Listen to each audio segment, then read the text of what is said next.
You're watching Enterprise Nation TV with O2 Business. So the thing about building a brand on a budget is that you have to use the same priorities, the same characteristics as building a brand of any size.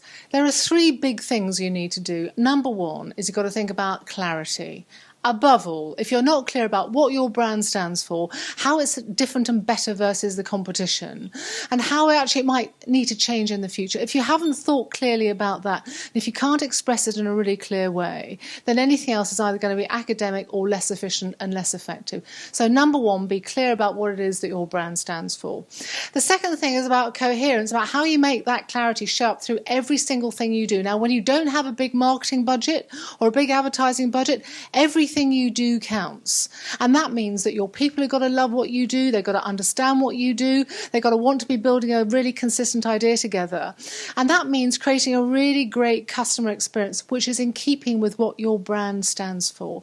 Right across how you answer the phone, how you reply to emails or inquiries, the whole customer experience has got to be building what your brand stands for. And what's more, your own people have got to be delivering it as well, because there's no use pretending you're a smiley customer service organisation on the outside if you're an axe murdering culture on the inside. It doesn't work whatever size of business you've got.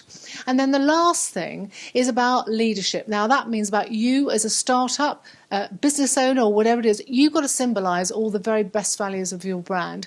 You've got to make sure that what you champion, what you stand for, symbolises and is true to what you're trying to build. It also means about being restless, about being innovative, about setting the agenda in your markets, whatever size of business you are. And if you do those three, you might well have a great business and a great brand on your hands. But the thing about brands is that's the thing that lives on.